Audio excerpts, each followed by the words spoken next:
So guys, जैसा कि हमने पिछले एपिसोड में देखा, हाओ चेन और उसके साथियों पर 25 डीमन गॉड अपने लाखों वेपन से अटैक करने लगा, क्योंकि वही वो ब्लैक स्मिथ था जिसने लोगों की सोल से वेपन बनाए और अब वो हाओ चेन और उसके साथियों को भी वेपन में फोर्स करना चाहता है। हाओ चेन की पूरी टीम ने एक साथ उस पर पावरफुल अटैक किया, पर फिर भी उसे कुछ नहीं हुआ और उसने अपनी फर्नेस को बाहर निकाल लिया था। हाओ चेन ने दोनों स्वॉर्ड से उस अटैक को रोकने की कोशिश की, पर दोनों स्वॉर्ड टूट गई थी और वो शेनिन को बचाने की वजह से खुद अंदर चला गया था। वो फर्नेस के एक पिलर पर कैद था और आजाद होने की काफी कोशिश कर रहा होता है, पर वो आजाद नहीं हो पाया। वहीं हाओ चेन के सभी साथी अभी भी 25 डीमन गॉड से फाइट करने में लगे हुए थे, पर वो लगातार उन पर वेपन से अटैक कर रहा था, जिससे वो उसके करीब नहीं जा पा रहे थे और काफी घायल हो गए थे। वहीं अब हाओ चेन अपनी फर्नेस रेटिंग को बाहर निकालता है, जो अब हाओ चेन को पावर देने लग जाती है, जिससे हाओ चेन उन बेड़ियों को तोड़ देता है, पर यहाँ का तापमान उसे जला रहा होता है। येटिंग कहती है कि मास्टर में अपनी लाइट पावर से इस गर्म टेम्परेचर का ज्यादा देर तक विरोध नहीं कर पाऊंगी। हाओ चेन को वहाँ लोगों के दर्द से कहारने की आवाजें सुनाई दे रही थी। वो येटिंग से कहता है कि क्या तुम उन चीखों की आवाजों को सुन पा रही हो जो नीचे मौजूद लोगों की आत्माओं से आ रही है? वो लगातार दर्द से तड़प रहे हैं। इस कमीने डीमन गॉड ने जितने भी लोगों को मारा, उन सभी की आत्माएं अभी भी इस जगह पर कैद है और तड़प रही है। येटिंग बोलती है कि मास्टर, अगर हम जल्द ही बाहर नहीं निकले तो शायद इस टेम्परेचर की वजह से हम भी हमेशा के लिए यहीं कैद हो जाएंगे। हाओ चेन कहता है कि 25 डीमन पिलर गॉड जरूर इन कैद आत्माओं की वजह से ही अपने वेपन को इतना स्ट्रॉन्ग बना पाया है, इसीलिए मुझे इन सभी को बचाना ही होगा। मैं इन्हें अब और दर्द में नहीं देख सकता। और वो अपनी लाइट पावर से उन सभी कैद आत्माओं को नीचे के दलदल से बाहर निकाल लेता है, जिससे वो सभी इंसान काफी खुश होते हैं। वो भी कभी युद्ध के दौरान 25 डीमन पिलर से लड़े होंगे, पर वो मारे गए। येटिंग हाओ चेन को बताती है कि इन सभी के आजाद होने से यह फर्नेस काफी अनस्टेबल हो जाएगी। आखिर हम इस जगह से कैसे बाहर निकलेंगे? हाओ चेन कहता है कि मुझे एक रास्ता पता चला है और अपनी दोनों टूटी हुई स्वॉर्ड को बाहर निकाल लेता है और उसे बताता है कि उस डीमन गॉड ने खुद ही कहा था कि गॉड का चुना हुआ व्यक्ति, यानी जिसने ट्रू अवेकनिंग को हासिल किया है, वो रेयर आर्टिफैक्ट को रिफाइन कर सकता है। इसीलिए वो मुझे बेस्ट मेल्टिंग पॉट की तरह इस्तेमाल करना चाहता था। इसीलिए मुझे लगता है कि अब मैं भी अपनी इस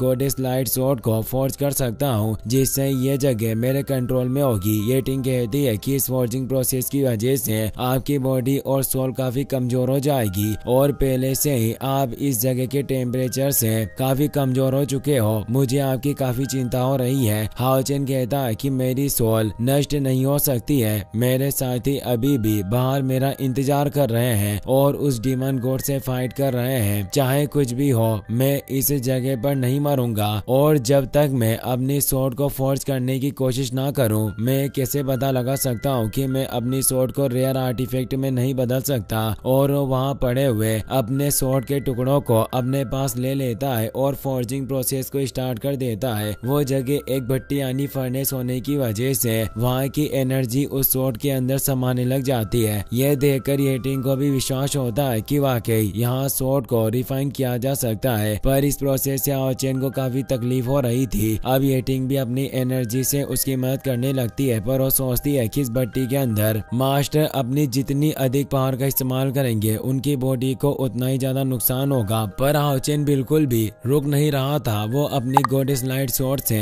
स्वॉर्ड ऑफ हिप्सिकोस यानी लाइट एंड रेन स्वॉर्ड को भी मिला रहा होता है, जिससे वो दोनों लाइट एंड रेन ड्रैगन भी उस फोर्जिंग प्रोसेस में समाहित हो जाते हैं। हाओ चेन की बॉडी काफी कमजोर हो चुकी थी। येटिंग उसे कहती है कि मास्टर, आपका शरीर अपनी सीमा पर पहुंच गया है। अगर आपने इससे ज्यादा जोखिम उठाया तो आपका बचना काफी मुश्किल होगा। हमारे पास दूसरे तरीके भी हो सकते हैं जिससे हम यहाँ से बाहर निकल जाएं। पर हाओ चेन उसकी नहीं सुनता और अपनी पूरी पावर से उस स्वॉर्ड को फोर्स करने लगता है, जिससे वहाँ गॉडेस ऑफ लाइट का प्रोजेक्शन भी क्रिएट हो जाता है, यानी वो मीटेरोइड एनर्जी पूरी पावर का इस्तेमाल कर रहा था। इससे अब हाओ चेन की पूरी बॉडी फर्नेस के संपर्क में आ जाती है और वो एनर्जी उसकी बॉडी को जलाने लगती है। हाओ चेन को काफी दर्द हो रहा था। वो सभी आत्मा ये सब देख रहे होते हैं और वो कहते हैं कि यह वही है जिसने हमें इस लावा से मुक्त किया और हमारी आत्मा को मुक्ति दी, और अब ये इस फर्नेस से आर्टिफैक्ट को रिफाइन कर रहा है ताकि उस डीमन का खात्मा कर पाए। एक छोटा लड़का जो भी उस डीमन की वजह से मारा गया था वो ऊपर जाता है और हाओ चेन से कहता है कि सन ऑफ लाइट, आपने मेरा दर्द लिया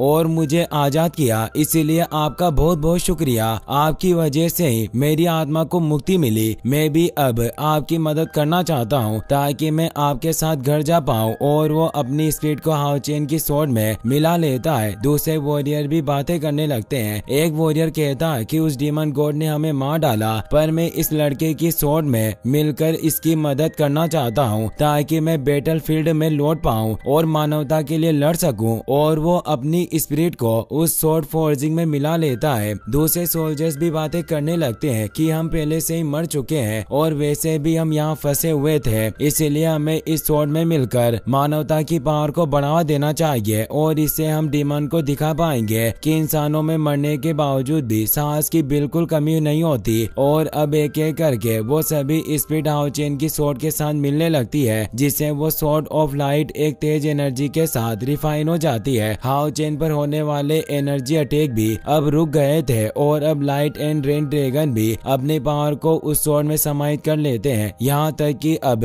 ये टिंग भी अपनी पावर को उस स्वॉर्ड में मिला लेती है, जिससे उस स्वॉर्ड की फॉर्जिंग पूरी तरीके से कंप्लीट हो जाती है। वो एक डिवाइन स्वॉर्ड में बदल चुकी थी। गॉडेस लाइट उसे कहती है कि हाओ चेन, ये एक डिवाइन वेपन है जो पहले कॉन्टिनेंट पर कभी दिखाई नहीं दिया, पर तुमने अपनी लाइफ एनर्जी और कई सारे स्पिरिट से यह स्वॉर्ड ऑफ गॉड बनाई है और इस स्वॉर्ड का जन्म सिर्फ तुम्हारे लिए हुआ है। इस स्वॉर्ड के साथ लाइट का आशीर्वाद हमेशा तुम पर बना रहेगा और जब तक ये स्वॉर्ड तुम्हारे पास रहेगी तुम अजय रहोगे, यानी कोई तुम्हें नहीं हरा सकता। हाओ चेन उस स्वॉर्ड को पकड़ लेता है जिससे काफी तेज एनर्जी रिलीज होती है। वहीं बाहर हाओ चेन के सभी दोस्त काफी घायल हो चुके होते हैं। 25 डीमन गॉड ने वांग का गला पकड़ा होता है, तभी उस फर्नेस में से गोल्डन एनर्जी रिलीज होने लगती है जिससे वो वांग को दूर फेंक देता है। उस डीमन गॉड को लग रहा था कि हाओ चेन को रिफाइन करने में कामयाब हुआ, जिससे वो खुश हुआ कहता है कि आखिरकार मेरा ड्रीम आर्टिफैक्ट तैयार हो गया और उस फर्नेस के अंदर जाने लगता है, पर एक तेज एनर्जी से दूर हो जाता है और अब हाओ चेन अपने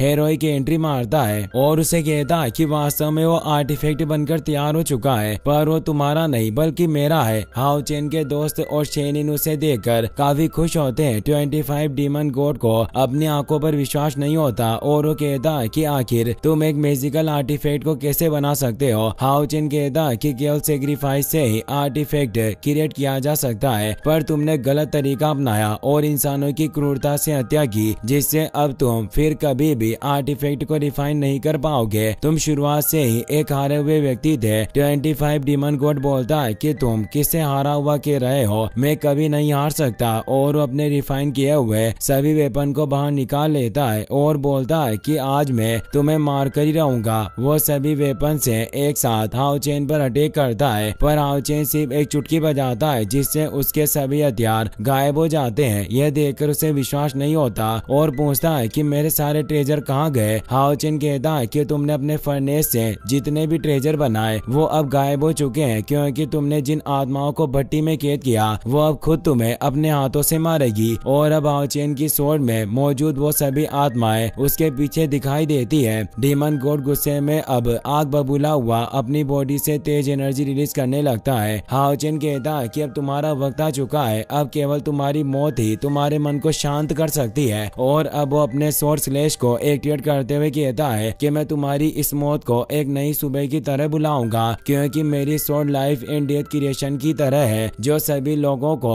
एक नई उम्मीद देगी। और वो उस स्लैश से उस पर अटैक करता है। 25 डीमन पिलर गॉड अपनी फुल पावर से उस अटैक को रोकने की कोशिश करता है, पर वो रोक नहीं पाता और वो स्लैश तेजी से उसकी तरफ बढ़ रहा था और वो उस स्लैश से पूरी तरीके से खत्म हो जाता है और वहाँ एक तेज स्पॉट होता है। हाओ चेन अपने साथियों के पास आता है और उनसे पूछता है कि क्या तुम सभी ठीक हो। वो सभी उसे देखकर काफी खुश हुए बताते हैं कि हम ठीक हैं। तभी लिन देखता है कि 25 डीमन पिलर का गॉड मर चुका है, जिससे उसका क्राउन नीचे आ गया था। हाओ हाओ चेन उसे पकड़ लेता है और तोड़ने लगता है, पर उस पर एक टेलीपोर्टेशन मैजिक एक्टिवेट था जिससे हाओ चेन वहाँ डीमन पैलेस में पहुंच जाता है। हाओ चेन को कुछ समझ नहीं आता कि आखिर ये जगह क्या है। तभी वहाँ एक डीमन बॉय 4 गार्ड के साथ आता है और कहता है कि मुझे यहाँ पर किसी भारी व्यक्ति के होने का एहसास हुआ। सैनिक कहते हैं कि यहाँ आसपास कोई नहीं है, क्या आपका अंदाजा गलत तो नहीं? डीमन बॉय कहता है कि स्टार डीमन कोड गंभीर रूप से घायल है, इसीलिए हम कोई भी जोखिम मोल नहीं ले सकते। इसीलिए वो पूरी जगह को अच्छे से चेक करने लगते हैं। हाओ चेन एक पिलर के पीछे छिप गया था और ये सब सुन रहा होता है। वो सोचता है कि स्टार डीमन गॉड गंभीर रूप से घायल हो चुका है, जिससे निश्चित रूप से ये जगह स्टार डीमन गॉड का पैलेस होगी। तभी वो उस ग्राउंड पर देखता है कि उस पर स्टार डीमन गॉड का मार्क मौजूद है और अब हाओ चेन उस टेलीपोर्टेशन साइन का इस्तेमाल करता है और वहां से निकल जाता है। वो डीमन बॉय भी उस एरिया से क्रिएट हुई रोशनी को देख लेता है, पर जब वो उस पिलर के पीछे जाता है तो वहाँ कोई नहीं होता। हाओ चेन अब वापस से अपने दोस्तों के पास पहुंच जाता है। शेनिन उससे पूछती है कि क्या तुम ठीक हो? लिन पूछता है कि लीडर आप अचानक कहाँ चले गए थे? हाओ चेन कहता है कि कुछ बहुत ही असामान्य घटित हुआ, हमें तुरंत अलायंस जाकर इसकी रिपोर्ट करनी होगी और मैं रास्ते में तुम्हें सब कुछ बता दूंगा। अब वो स्नेक डीमन गॉड का बचा हुआ पिलर भी पूरी तरीके से टूटकर बिखर जाता है। वही हम जियालिंग पास का सीन देखते हैं जहाँ डीमन अटैक काफी ज्यादा बढ़ गए थे, जिससे हर जगह तबाही मचने लगी थी और सभी लोग बचकर भाग रहे थे। वहीं एक्सोर्सिस्ट पास पर भी हमले काफी बढ़ गए थे और बाकी के चारों पास पर भी डीमन के फियर्स अटैक होने लगे थे और कई सारे डीमन गॉड अब इस नई डीमन सेना को लीड कर रहे होते हैं। वहीं अब हम वॉरियर पैलेस का सीन देखते हैं जहां डीमन की संख्या काफी बढ़ गई थी। जांग फेंग अपनी पूरी पावर से उनका सामना कर रहा होता है, पर अब वो काफी कमजोर हो चुका था और एक बेयर डीमन तेजी से उसे मारने आ रहा होता है, लेकिन तभी एक वॉरियर की सोड आकर उसे मार देती है। ये और कोई नहीं बल्कि लीडर गाओ होते हैं जो बिल्कुल ठीक हो चुके थे और वापस युद्ध के मैदान में लौट आए हैं। इसी के साथ ये एपिसोड यहीं पर खत्म हो जाता है।